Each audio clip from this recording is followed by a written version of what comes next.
something for the camera, bro? That he's gassy? Oh, one of y'all smells for real. I told you! Oh.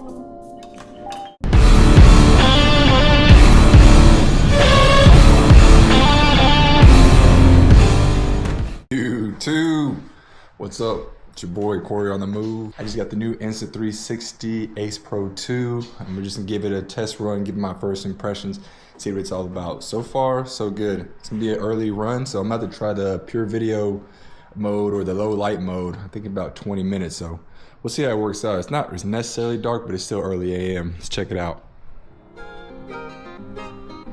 All right.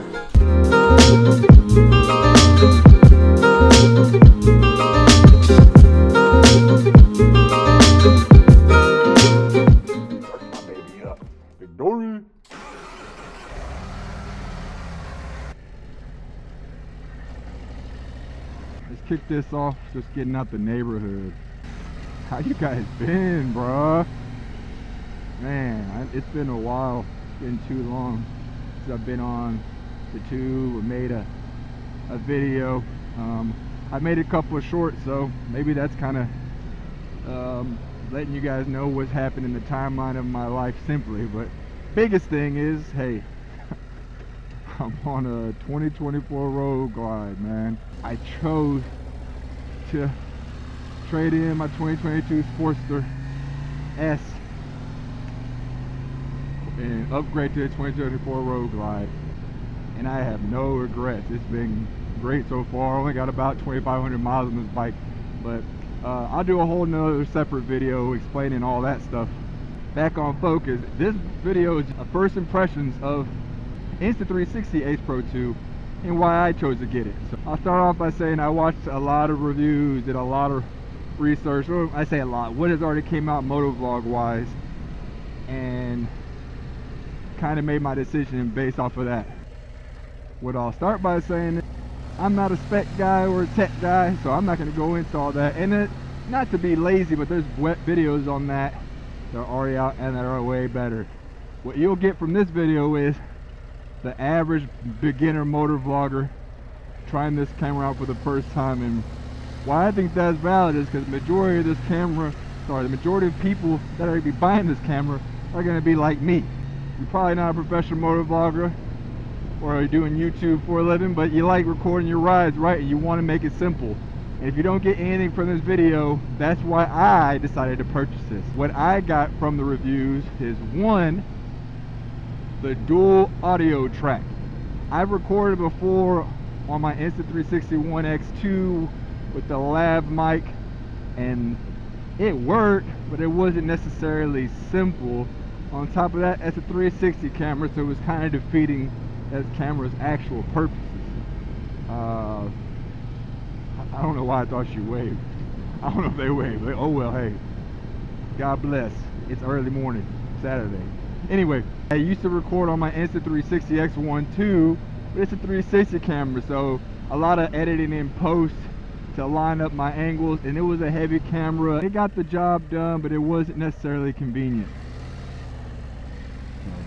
Fast forward, I bought an Insta360 Go 3, and that necessarily wasn't for moto vlogs anyway. If you've seen anything on my channel already, I do a couple of travel videos and just, I'd say even family type vlogs, and that's what I think the purpose of that camera is actually for. So another point of why I got the Insta360 Ace Pro 2 was because I wanted a dedicated motovlogging camera on my helmet. But my bad, I kind of broke up that last thought.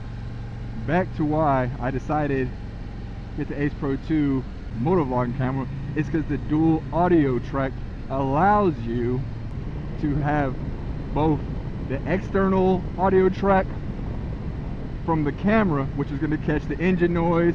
It'll hopefully put the wind noise to an acceptable level, but you'll really hear the engine, but you'll also get to hear my voice coming from center headpiece. And honestly, if you have an Ace Pro 1, that's the only reason I think it's worth upgrading to the Pro 2 if you want to have the wireless connection with external audio. That literally, I saw that in a couple reviews. and that sold me automatically. So I'm gonna go into a few other things, but honestly, that alone is why I think this camera is worth buying for a simple moto vlogger, is because the dual audio track. Like I said, no wires involved. You get an external audio, hear your engine noise, and you get to record in your helmet and get the full experience. That ain't nice.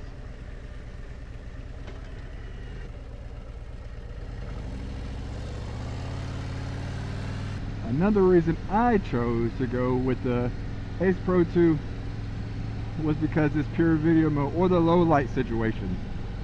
One reason I haven't been vlogging is because I haven't had as much time. I'm currently in PA school right now, and pretty much my life is gym and studying.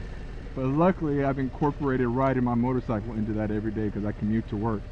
The issue with that is half of the commuting time I do is in low light situations. I leave every day at 5 a.m. to go to the gym.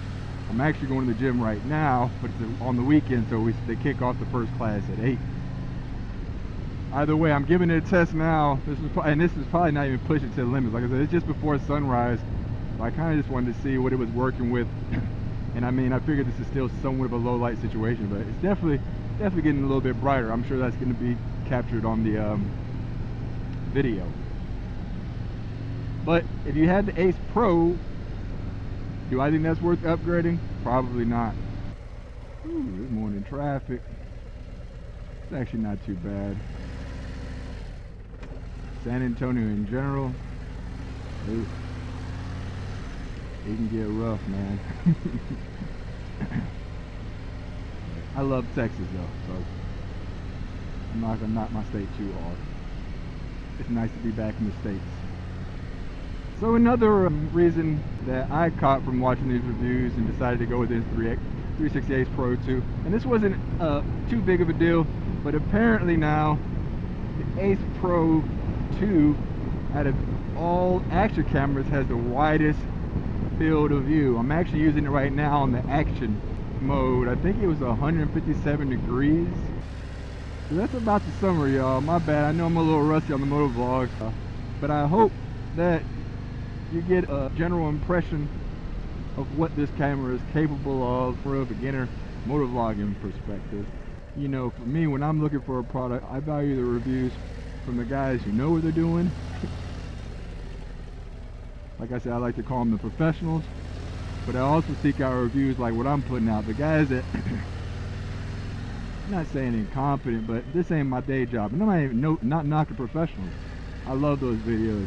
They show what the camera do to the fullest capacity, or its full capacity. But I look for reviews kind of like this. Somebody that's just wants to do this as a side hobby or catch some good memories. And it's in what is the ease of use, the utility of being able to do this on a day-to-day. You know, when I get the opportunity, am I going to be trying to figure it out? Is it too much tech for me? And I'll tell you, for me right now, I mean, I just got the camera less than 24 hours ago, and I mean, I'm familiar with the Insta360 family, but it's pretty simple so far. So now we'll figure out in post if that reigns true. I will say one issue I had yesterday was already just giving it a test run was with the dual audio track that I was talking about. I've set it up to my Bluetooth and it's connected. That wasn't too bad, but at least when I tried to edit my little post-edit clip, I didn't see the audio mix in the app. And what I'm referring to with that audio mix is that when you have the dual track, which is the cine and the camera external audio, when you go to edit in Insta360, it's supposed to allow you to mesh those and adjust it into one clip. And I've seen it on the videos. It pops those as a little tab when you edit. I think it literally says mix, but I didn't see that for me.